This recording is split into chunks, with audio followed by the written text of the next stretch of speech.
Defence पे हम अरबों रुपए लगाते हैं, जो सिक्योरिटी इदारे हैं जिसको हम अपने पेट कार के उसको देते हैं ताकि वो हमारी सिक्योरिटी मजबूत हो। लेकिन बदकिस्मती ये है कि यहाँ पर सिक्योरिटी इदारे जो है उसमें पार्टी बनाने, पार्टी गिराने में, हमदर्दियाँ बनाने, हमदर्दियाँ गिराने में लगती है। पीटीआई के वर्कर की पीछे लगी हुई है। तो ये अगर अपनी जिम्मेदारी पूरी करे तो मेरा ख्याल है बहुत से काफ़ी फर्क पड़ेगा इसका। और जो मैं आपको बता दूं कि कोई ऑपरेशन अवाम की सपोर्ट के बगैर कामयाब नहीं होगा। मैं आपको बता दूं, किसी को बुरा लगे या अच्छा लगे, आज इदारों और अवाम के दरमियान काफ़ी फासले है। पहले वो फासले कम करने में किरदार अदा करे ताकि हम कामयाब हो। अगर इसी तरह के हालात होंगे तो सवाल ही पैदा नहीं होता कि कोई ऑपरेशन कामयाब हो। इसके लिए इमरान खान साहब से मुलाकात आपकी नहीं हुई है, मुसलसल नहीं हो रही है, तो फिर ये फैसला किसने किया है कल के इजलास में शिरकत करना? ये अभी पार्लिमानी कमेटी में कंसेंसस से ये फैसला हुआ था। मेरा तो वहाँ भी ये था कि हमें इसमें हिस्सा नहीं लेना चाहिए। जब तक खान साहब की इनपुट ना हो, खान साहब को इत्तेमाद में नहीं लिया जाए और खान साहब से रहनुमाई नहीं ली जाए तो इस वक्त तक हमें इसमें नहीं। लेकिन अक्सरियत की राय ये थी कि हमें वहाँ जाके हमें सुनना चाहिए और अपनी बात जो है वहाँ पर कहना चाहिए। तो इसलिए अक्सरियत से ये फैसला हुआ कि हम कल मामला कौम इस्लामी कमेटी में उठाएंगे कि मुल्क के सबसे मकबूल पार्टी के लीडर उनको कम से कम यहाँ पे शामिल होना चाहिए था, वज़ीर आज़म रहे हैं, इनपुट होना चाहिए था, कंसेंसस डेवलप होना चाहिए था। ये तो मैं यही बात कर रहा हूँ कि खान साहब सिर्फ पॉपुलर नहीं है, वो 70% अवाम की नुमाइंदगी करता है, जिसकी सह है, जिसको लोग सुनते हैं, जिसकी बात समझते हैं, जिसको समझ है फाटा के कीपी के हालात की, इनकी इनपुट इंतहाई ज़रूरी है। तो अगर वो इदारे और हुकूमत चाहती है कि वाकई ये जो है इसका बामानी हो तो उसके लिए खान साहब को लेके आना चाहिए और खान साहब से रहनुमाई लेनी चाहिए। बेहतरीन एक मौका था आपका इस्टेब्लिशमेंट से और दीगर तमाम जमहूरी लोगों से ताल्लुकात को बेहतर करने का। नहीं, हम ये इसमें ज़्यादा किरदार जो है इस्टेब्लिशमेंट ने, हुकूमत ने, जिससे हम हमारे साथ जुल्म हुआ है, हमारा मैंडेट चोरी हुआ है, हमारे वर्कर के साथ जुल्म होता है, हमारी क़यादत जेलों में, हम पे FIR है। अगर वो चाहती है तो एक कदम आगे बढ़े, हम 2 कदम आगे बढ़ेंगे। ये नहीं हो सकता कि आप हमारे साथ ये जुल्म करें, हमारे वर्क हमें स्पेस न दे, हम पे इस तरह की हुकूमत, इस तरह की लोग जो है ये मुसल्लत करे। और ये जो आज हमें यही बताने की कोशिश कर रही है कि गवर्नेंस का इशू है तो इसकी ज़िम्मेदार कौन है। यहाँ पर मोहसिन नकवी साहब जो है कोई मुकाबिला हुसन नहीं जीत के आए थे, ना मियाँ साहब जो है कोई CSS पास करके आए थे। आप लोगों ने हम पे मुसल्लत किया, ना अहल लोगों को मुसल्लत किया। पंजाब के बलूचिस्तान में जो जनवन की आदत है उसको हरवाया गया और वही लोगों को असम्बली लेके आए जो सेफ हाउस के मुकीम थे। तो जब इसी तरह की क़यादत आप लेके आएंगे तो ये सारी जिम्मेदारी भी उनके लाने वाले। पार्लिमानी पार्टी में शायद खटक और दीगर साथियों ने कहा, ये भी बताया जाए कि इस दहशतगर्दी के पीछे अदारे हैं, तो कल ये भी मौक़िफ़ रखा जाएगा अपनी पार्टी की तरफ से? नहीं, आप सिर्फ देखिए मेरी बात सुने। KPK इस वक्त सबसे ज़्यादा मुतासर है, बलूचिस्तान सबसे ज़्यादा मुतासर है, लेकिन कोई भी पाकिस्तान के अंदर महफूज नहीं है। मैं बार बार एक ही बात कहती हूँ, लोगों के दिल दुखे हुए हैं। ज़ाहिर बात है सबके लोगों के पास सवाल हैं, बहुत सारे सवाल हैं जो सवाल करना चाहते हैं। किसी के भी सवाल को आप कदगन लगा के पेश न करें, किसी के भी सवाल को या ट्वीट को आप किसी नेगेटिविटी के ज़ुमरे में ना पेश करें। लोग सवाल करेंगे क्योंकि लोगों के दिल दुखे हुए हैं। तो यकीनन हमारी पार्टी अब पूरा इंशाल्लाह रात तक एजेंडा बनाएगी।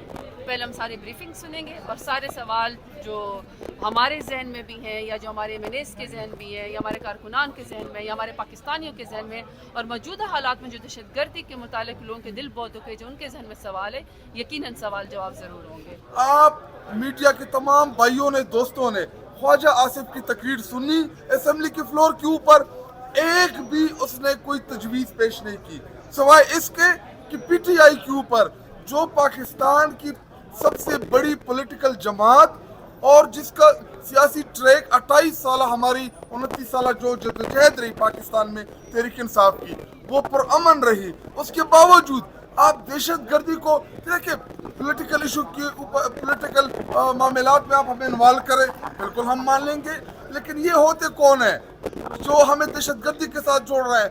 आप पाकिस्तान की 80% लोगों को दहशतगर्दी के साथ जोड़ रहे हैं जो इमरान खान और तहरीक इंसाफ के साथ खड़े हैं, और बयानिया बनाने के लिए अब उनको बावर्ती खुद आगे आने की जरूरत पड़ गई। क्यों? क्योंकि उनको पता है कि जिन लोगों से इन्होंने अपने आप को डिफेंड कराना है, یا جن لوگوں نے ان کے لیے بات کرنی ہے ان کو کوئی سنتا نہیں ہے. عطا تارڑ کو کون سنے گا؟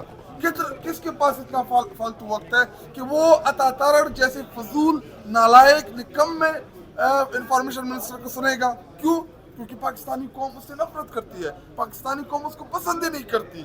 تو بالآخر نہ چاہتے ہوئے پریس کانفرنس کرنی ہوتی ہے, اور ابھی تو ٹاک شوز میں جا کے بات کر رہے ہیں. آج کل وہ خود کر رہے ہیں. میں خواجہ کس نے کی کل ISPR کی بات کر رہا ہوں. میں اچھا سر, یہ بتائیے گا کہ حکومت جو آپ کا بیانیہ ہے اور انڈین میڈیا کا بیانیہ ہے, وہ کہہ رہے ہیں کہ ان کا سیم پیج پہ بیانیہ ہے جعفر ایکسپریس پہ. تو کیا ہم نے کیا جعفر ایکسپریس میں تحریک انصاف کا کیا کردار ہے؟ کیا ہم نے بلوچستان کے حالات خراب کیے ہیں؟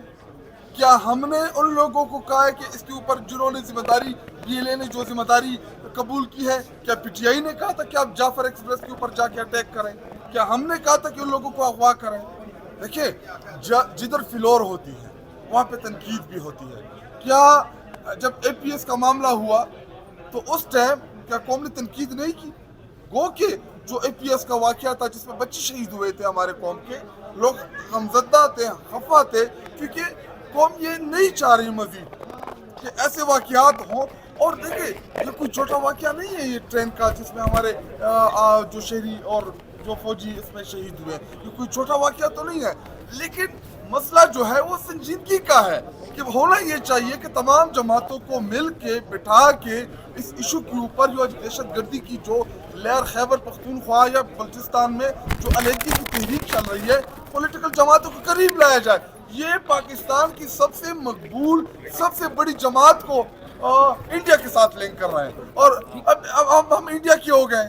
یہ لوگ جنہوں نے ڈان لیگز کی, جنہوں نے آپ خواجہ آصف کی تقریر اٹھا کے دیکھ لیں کہ فوج کے بارے میں یہ کیا کہہ رہا تھا کہ ہڈیاں نوچ رہی ہے, یہ اس نے بولا تھا. آصف علی زرداری اس نے کہا تھا کہ ہم ان کی اینٹ سے اینٹ بجا دیں گے. یہ جو دہشت گردی ہے اس کے پیچھے وردی ہے کہ نعرے مریم نواز نے لگوائے. اس سے وہ مائنڈ سیٹ بیٹھا ہوا ہے اوپر جو نہیں چاہتا کہ فوج اور عوام کے درمیان خلیج کم ہو. جو فوج اور عوام کے درمیان اس ٹائم جو خلیج بڑھ رہی ہے, اس کو اگر کوئی کم کر سکتا ہے تو وہ اس لیڈر کا نام عمران خان ہے اور تحریک انصاف. شاہد خٹک صاحب, آپ ہمیشہ اپنی گفتگو میں عطا تارڑ کو زیادہ تنقید کا نشانہ بناتے ہیں, کیا وجہ ہے اس کی؟ ابھی عطا تارڑ آپ کو نظر آئے اس پورے ایپیسوڈ میں جو ابھی ٹرین کا سانحہ ہوا ہے, جو جعفر ایکسپریس کے اوپر جو اٹیک ہوا ہے, آپ کو پورے اس ایپیسوڈ میں کہیں نظر آیا سوائے اس کے کہ وہاں سے ایک ٹویٹ کر دی کہ جی جو بیانیہ انڈیا کا ہے وہ PTI کا ہے. حالانکہ بجائے اس کے قوم انتظار کر رہی تھی کہ ہمارے ساتھ تعداد شیئر کی جائے گی, آپریشن کے اپڈیٹس شیئر کیے جائیں گے, کہ وہاں پہ جو ابڈکٹڈ ہیں یا جو شہید ہیں ان لوگوں کی تعداد بتائی جائے گی. اور سب چیزوں کو چھوڑ کے ان کے اعصاب کے اوپر عمران خان اور تحریک انصاف جو ہے وہ ان کے ذہنوں کے اوپر وہ مسلط ہے.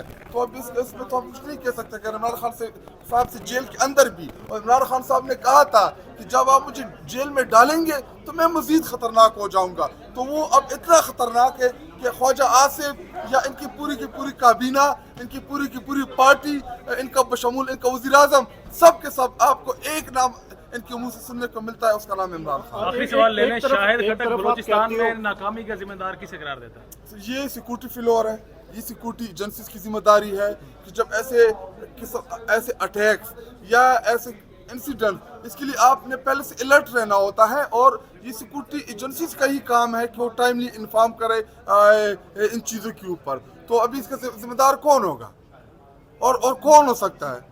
حکومت ہی ہے اس کی ذمہ دار, اور یہ تمام ادارے حکومت کی نیچے آتے ہیں, لیکن مین جو ذمہ داری ہے وہ سیکورٹی ایجنسیز کی ہے. Thank you.